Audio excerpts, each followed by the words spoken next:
दोस्तों आज हम बात करेंगे कि डायबिटीज़ में आप कौन से फ्रूट्स खा सकते हैं और कौन से नहीं खा सकते हैं। फ्रूट्स को लेकर अक्सर हम लोगों के मन में बहुत सारे कन्फ्यूजन्स रहते हैं कि अगर किसी इंसान को डायबिटीज़ है तो कौन से फ्रूट खाए जाएं और कौन से नहीं खाए जाएं। तो आज की इस वीडियो में मैं आपको 5 ऐसे फ्रूट्स के बारे में बताऊंगा जो कि डायबिटीज़ में खाए जा सकते हैं, पूरी तरह से सेफ़ होते हैं। और फिर हम जानेंगे 5 ऐसे फ्रूट्स के बारे में भी जो कि डायबिटीज़ में आपको बिल्कुल भी नहीं खाने चाहिए, आपके लिए नुकसानदेह होते हैं।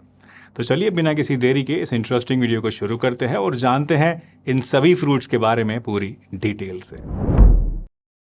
दोस्तों इस वीडियो में आपको 2 शब्द जो हैं वो बहुत ही बार बार रिपीटेडली सुनने को मिलेंगे। पहला है ग्लाइसेमिक इंडेक्स और दूसरा है ग्लाइसेमिक लोड।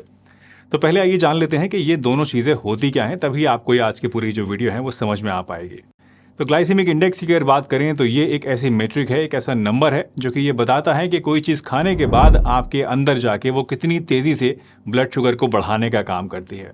इसी के साथ अगर बात करें हम ग्लाइसेमिक लोड की तो ये और भी ज़्यादा इंपॉर्टेंट मेट्रिक है, क्योंकि इससे आपको न सिर्फ ये पता चलता है कि आपकी ब्लड शुगर कितनी बढ़ रही है, बल्कि इसके साथ साथ ये इस बात को भी डिनोट करता है कि आप जो चीज़ खा रहे हैं उसके एक पोर्शन के अंदर कितने ज़्यादा कार्बोहाइड्रेट्स हैं, कितनी ज़्यादा शुगर है, यानी ये क्वांटिटी को डिनोट करता है। तो हर एक इंसान के लिए जो कि डायबिटीज़ का मरीज़ है उसके द्वारा खाए जाने वाले फ्रूट का जो ग्लाइसेमिक इंडेक्स है वो 55 से कम होना चाहिए। इन्हें हम कहते हैं लो ग्लाइसेमिक इंडेक्स वाले फ्रूट्स।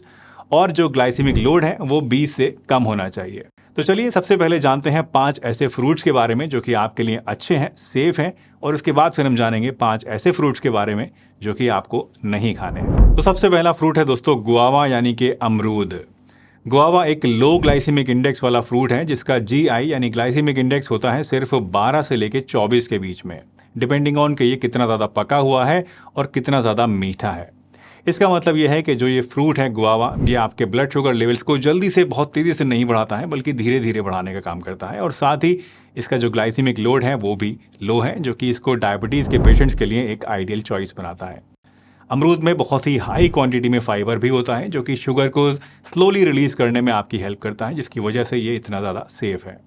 पोर्शन साइज़ की बात करें तो एक मीडियम साइज़ का अमरूद एक टाइम में खाना आपके लिए काफ़ी होता है। बहुत ज़्यादा खाएंगे तो ऑफकोर्स आपको ये भी नुकसान दे सकता है, इसलिए एक टाइम में एक मीडियम साइज़ का अमरूद आप खा सकते हैं। गुआवा के बाद दूसरा सेफ फ्रूट है दोस्तों आड़ू, यानी कि पीच। आड़ू जो है ये भी डायबिटीज़ के पेशेंट्स के लिए बहुत ही सेफ होता है। इसका GI 28 से लेके 56 के बीच होता है, डिपेंडिंग ऑन कि ये कितना ज़्यादा पका हुआ है या कितनी ज़्यादा इसके अंदर मिठास है। तो अब क्योंकि ज़्यादा पके हुए या ज़्यादा मीठे आड़ू का जो GI है वो 56 है, तो थोड़ा सा हायर साइड पे है। इसलिए कोशिश कीजिए कि अगर आपको डायबिटीज़ है तो आप जो आड़ू खाएं वो बहुत ज़्यादा पका हुआ ना हो या बहुत ज़्यादा मीठा ना हो। हल्का सा टाइट, हल्का सा हरे से रंग का जो आड़ू होता है वो अगर आप खाते हैं तो उसमें आपको कोई भी प्रॉब्लम नहीं आएगी। तीसरा फ्रूट जो कि डायबिटीज़ के पेशेंट्स के लिए बहुत ही ज़्यादा सेफ होता है वो है पियर, यानी कि नाशपाती। दोस्तों नाशपाती एक बेहद टेस्टी फ्रूट है, काफ़ी ज़्यादा अच्छा टेस्ट इसका होता है, मिठास भी अच्छी खासी होती है, लेकिन इसके बावजूद इसका जो ग्लाइसेमिक इंडेक्स है वो काफ़ी कम होता है। नाशपाती का ग्लाइसेमिक इंडेक्स 20 से लेके 39 के बीच होता है, यानी 20 to 39 होता है, जो कि लो की कैटेगरी में आता है। और इसी वजह से इसे खाने से आपकी ब्लड शुगर एकदम से नहीं बढ़ती है। और साथ ही साथ इसका जो ग्लाइसेमिक लोड है, यानी जो इसके अंदर कार्बोहाइड्रेट कंटेंट है, वो भी मैनेजेबल होता है, ज़्यादा नहीं होता है। और इसी वजह से इसको आराम से आप डायबिटीज़ में खा सकते हैं। चौथा फ्रूट जो कि डायबिटीज़ के पेशेंट्स के लिए पूरी तरह से सेफ है, इनफैक्ट काफ़ी ज़्यादा फ़ायदेमंद भी है, वो है संतरा, यानी कि ऑरेंज। दोस्तों ऑरेंज को लेके अक्सर हम लोगों के मन में कन्फ्यूजन रहता है कि क्या ऑरेंज को हम डायबिटीज़ के मरीज़ों को दे सकते हैं या नहीं दे सकते हैं। तो आज आपका ये जो कन्फ्यूजन है वो आप दूर कर लीजिए कि ऑरेंज जो है ये डायबिटीज़ के मरीज़ों के लिए पूरी तरह से सेफ़ होता है। ऑरेंज का जो ग्लाइसेमिक इंडेक्स है वो सिर्फ 40 होता है, 40 होता है, और इसका ग्लाइसेमिक लोड सिर्फ और सिर्फ 4.4 है, जो कि बहुत ज़्यादा लो है। और इसी वजह से ये डायबिटीज़ के मरीज़ों के लिए एक पूरी तरह से सेफ फ्रूट है। ऑरेंज को खाने का जो बेस्ट टाइम है वो होता है सुबह नाश्ते में। पांचवा फ्रूट है सेब, यानी कि एप्पल। एप्पल का ग्लाइसेमिक इंडेक्स दोस्तों लगभग 39 होता है और इसका ग्लाइसेमिक लोड सिर्फ 6 है, जो कि इसे डायबिटीज़ के मैनेजमेंट के लिए एक बहुत ही अच्छा ऑप्शन बनाते हैं। पूरी तरह से सेफ फ्रूट ये डायबिटीज़ के लिए होता है। एक टाइम में आप एक मीडियम साइज़ का एप्पल आराम से खा सकते हैं। सेब को खाने का जो बेस्ट टाइम है, सबसे अच्छा टाइम है, वो लेट मॉर्निंग होता है, यानी लगभग 11 से 12 बजे के आसपास अगर इसको आप खाएंगे तो ये आपके लिए बेस्ट रहेगा। चलिए अब वीडियो में आगे बढ़ते हैं और जानते हैं 5 ऐसे फ्रूट्स के बारे में जो कि डायबिटीज़ में आपको नहीं खाने चाहिए, क्योंकि ये शुगर को बढ़ा सकते हैं। तो ऐसा सबसे पहला फ्रूट है दोस्तों ओवरली राइप बनाना, यानी कि ज़्यादा पका हुआ चित्ती वाला केला। दोस्तों अगर आपको डायबिटीज़ है तो आपको मार्केट से कभी भी ज़्यादा पका हुआ केला नहीं खरीदना चाहिए। वैसे देखा होगा आपने कि जो ज़्यादा पके हुए केले होते हैं, चित्ती वाला केला जिसको हम लोग बोलते हैं, ये ज़्यादा अच्छा माना जाता है। थोड़ा सा शायद महंगा भी होता है और टेस्ट में भी बहुत बढ़िया होता है, लेकिन अगर आपको डायबिटीज़ है तो ये आपके लिए नुकसानदेह हो सकता है। जब केला ज़्यादा पक जाता है तो उसका ग्लाइसीमिक इंडेक्स ज़्यादा बढ़ जाता है। टिपिकली ये 62 तक पहुँच सकता है, जो कि काफ़ी ज़्यादा हाई है। इसी तरह इसका ग्लाइसेमिक लोड भी काफ़ी ज़्यादा बढ़ जाता है, जो कि इसको डायबिटीज़ के मरीजों के लिए नुकसानदेह बना देता है और इसीलिए इसको आपको नहीं खाना चाहिए। अगर आपको केला खाने का बहुत ही ज़्यादा मन है या आपको पसंद है तो आप कम पका हुआ केला, यानी जिसमें हल्की सी ग्रीनिश टिंट होती है या फिर जिसके ऊपर चित्तियाँ नहीं पड़ी हुई होती हैं काली काली, उस केले को आप खाइए, या जो हल्का सा टाइट सा केला होता है वो आप खाइए। इसका जो ग्लाइसेमिक इंडेक्स है, ग्लाइसेमिक लोड है, वो कंपैरेटिवली कम होता है और ये सेफ़र होता है। लेकिन जो पका हुआ ज़्यादा केला होता है वो आपको हर हाल में अवॉइड करना है। दूसरा फ्रूट है दोस्तों तरबूज, यानी कि वाटरमेलन।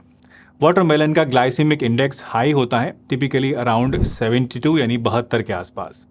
इसका हाई ग्लाइसेमिक इंडेक्स इसको डायबिटीज़ के लिए कम सूटेबल बनाता है, क्योंकि ये बहुत ही तेज़ी से हमारे ब्लड शुगर को बढ़ा सकता है। मगर इंटरेस्टिंग बात यह है कि वाटरमेलन में वाटर कंटेंट भी बहुत ज़्यादा होता है, 90% करीब करीब वाटर ही होता है, और इसके अंदर कार्बोहाइड्रेट कंटेंट पर सर्विंग इस हिसाब से कम होता है, जिसकी वजह से इसका ग्लाइसेमिक लोड कम हो जाता है, करीब करीब 5 के आसपास सिर्फ होता है। इसलिए अगर आप वाटरमेलन को खाना चाहते हैं तो हमेशा स्मॉल पोर्शन में आप इसको खा सकते हैं, थोड़ा बहुत। एक टाइम में करीब 100 से लेकर 125 ग्राम तक कटा हुआ तरबूज आप खा सकते हैं, लेकिन इससे ज़्यादा अगर आप खाएंगे तो ये आपके लिए नुकसानदेह भी हो सकता है। इससे ब्लड शुगर बहुत तेज़ी से बढ़ सकती है। तो अगर आप कंट्रोल के साथ एक टाइम में 100 से 125 ग्राम तक ही तरबूज खाते हैं तो खाइए। इससे ज़्यादा अगर खाना चाहते हैं तो मत खाइए, क्योंकि ये आपके लिए बुरा होगा। तरबूज के बाद नंबर आता है दोस्तों अंगूर का, यानी ग्रेप्स का। ग्रेप्स का ग्लाइसेमिक इंडेक्स मॉडरेट से हाई होता है, करीब करीब 59 के आसपास इसका ग्लाइसेमिक इंडेक्स होता है, और इस हाई ग्लाइसेमिक इंडेक्स की वजह से grapes can rapidly increase blood sugar levels, जो कि डायबिटीज़ के लिए एक प्रॉब्लम की बात हो सकती है। दोस्तों अंगूर में नेचुरली अकरिंग शुगर्स ज़्यादा होती हैं, जैसे कि ग्लूकोज और फ्रक्टोज, जो कि ईजिली हमारे ब्लड स्ट्रीम के अंदर एब्जॉर्ब हो जाती हैं और जल्दी से ब्लड शुगर को बढ़ाने का काम करती हैं। इसलिए जब भी आप ग्रेप्स को खाएं तो हमेशा ध्यान रखें कि इसको आप स्मॉल पोर्शन में, यानी कम क्वांटिटी में ही खाएं, या फिर हो सके तो ना ही खाएं।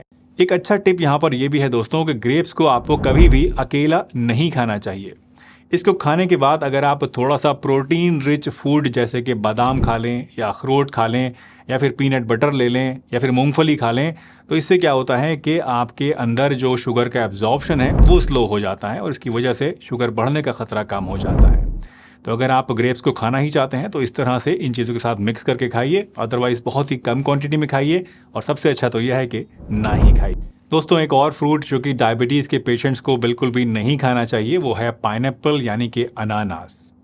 अनानास जो है दोस्तों, इसका ग्लाइसेमिक इंडेक्स काफ़ी ज़्यादा हाई होता है। इसका ग्लाइसेमिक इंडेक्स होता है लगभग 66, जो कि इसको डायबिटिक डाइट के लिए एक अनसूटेबल यानी अनफेवरेबल फ्रूट बनाता है। इसको आपको नहीं खाना चाहिए। जब आप पाइनएप्पल को खाते हैं तो इसके हाई ग्लाइसेमिक इंडेक्स की वजह से ब्लड शुगर बहुत ही तेज़ी से बढ़ती है, जिसकी वजह से डायबिटीज़ में ख़तरा पैदा हो सकता है।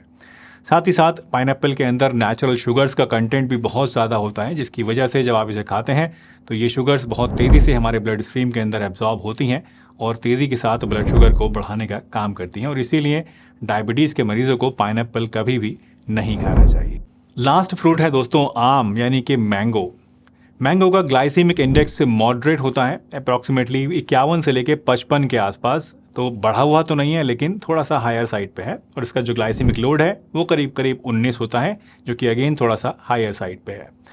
इन्हीं प्रॉपर्टीज़ की वजह से अगर आपको डायबिटीज़ है तो आपको हमेशा बहुत ही सतर्क रहना चाहिए, क्योंकि इसकी वजह से आपकी ब्लड शुगर बढ़ सकती है। आम के अंदर नेचुरली अकरिंग शुगर्स भी काफ़ी ज़्यादा मात्रा में होती हैं, जो कि इसे बहुत ज़्यादा मीठा बनाती हैं, और इन हाई शुगर कंटेंट की वजह से ही डायबिटिक्स के पेशेंट्स के लिए इसको खाना काफ़ी ज़्यादा नुकसानदेह भी कई बार हो सकता है, और इसको खाते टाइम बहुत ही सतर्क रहने की ज़रूरत होती है। जब भी आप मैंगो खाएं दोस्तों तो हमेशा ये ध्यान रखिएगा कि अगर आपको डायबिटीज़ है तो हमेशा स्मॉल क्वांटिटी में ही खाएं। एक टाइम में करीब करीब 100 ग्राम तक ही कटा हुआ आम आप जो है वो एक टाइम में खा सकते हैं। इससे ज़्यादा अगर आप खाएंगे तो आपके लिए नुकसानदेह हो सकता है, और इतना खाने में भी आपको ये ध्यान रखना है कि अपनी ब्लड शुगर को पीरियडिकली चेक करते रहना है, ये देखने के लिए कि आपकी बॉडी इस आम से कैसे रिएक्ट कर रही है। अगर 100 ग्राम खाने से भी बढ़ता है तो क्वांटिटी को और कम कर दीजिए या फिर इसको खाना बंद ही कर दीजिए। वैसे आम को अगर आप खाना चाहते हैं तो एक टिप भी यहाँ पर मैं आपको देना चाहूँगा, जो मैं ऑलरेडी अपनी एक दूसरी वीडियो में दे चुका हूँ, और वो ये कि अगर आम के साथ आप हाई प्रोटीन डाइट को शामिल कर लेते हैं, कोई ऐसी चीज़ खा लेते हैं इसके साथ में जिसमें प्रोटीन ज़्यादा हो, तो उससे क्या होता है कि मैंगो के अंदर जो पाई जाने वाली शुगर है वो बॉडी के अंदर एकदम तेज़ी से नहीं एब्जॉर्ब होती है, धीरे धीरे एब्जॉर्ब होती है, और इसकी वजह से बॉडी आसानी से इसकी शुगर को कंट्रोल में रख पाती है। तो मैंगो खाने के बाद अगर आप थोड़ा सा पनीर खा लें या फिर थोड़े से बादाम खा लें या चिया सीड्स खा लें, तो इन सब चीज़ों को खाने से क्या होता है कि आपकी बॉडी के अंदर जो शुगर का एब्जॉर्प्शन है आम की वजह से वो कम हो जाएगा, और ये कहीं ना कहीं आपके लिए थोड़ा सा सेफ हो जाएगा। बट स्टिल आपको कॉशियस रहना है, सतर्क रहना है, और हमेशा कम क्वांटिटी में ही आम को खाना है। दोस्तों, ये जितने भी मैंने आज आपको फ्रूट्स बताए हैं जो कि डायबिटीज़ में आप खा सकते हैं, इनको आपको हमेशा ऐसे ही यानी साबुत ही खाना चाहिए, जूस निकाल कर नहीं पीना चाहिए। याद रखिए कि अगर फ्रूट कितना भी अच्छा है उसको आप जूस निकाल लेते हैं तो ये आपके लिए नुकसानदेह बन जाएगा। साथ ही ये ध्यान रखिएगा कि जिन फ्रूट्स को आप छिलके के साथ खा सकते हैं जैसे कि नाशपाती और सेब, तो इनको आपको हमेशा बिना छीले यानी छिलके के साथ ही खाना चाहिए, क्योंकि इनके छिलके के अंदर भी बहुत सारा फाइबर और दूसरे ज़रूरी पोषक तत्व होते हैं। तो दोस्तों, इसी के साथ हमारा आज का ये टॉपिक यहीं पर समाप्त होता है। उम्मीद है आज की ये इन्फॉर्मेशन आपको यूज़फुल लगी होगी और आपके काम आएगी। वीडियो अगर आपको पसंद आई हो तो लाइक करना, शेयर करना बिल्कुल भी मत भूलिएगा, और चैनल पर अगर नए हो तो सब्सक्राइब भी ज़रूर कर लीजिएगा। मैं आपसे फिर मिलूंगा एक नई वीडियो में। तब तक के लिए हंसते रहिए, मुस्कुराते रहिए, रोज़ कुछ ना कुछ नया सीखते रहिए ताकि आप रह सकें हेल्दी हमेशा।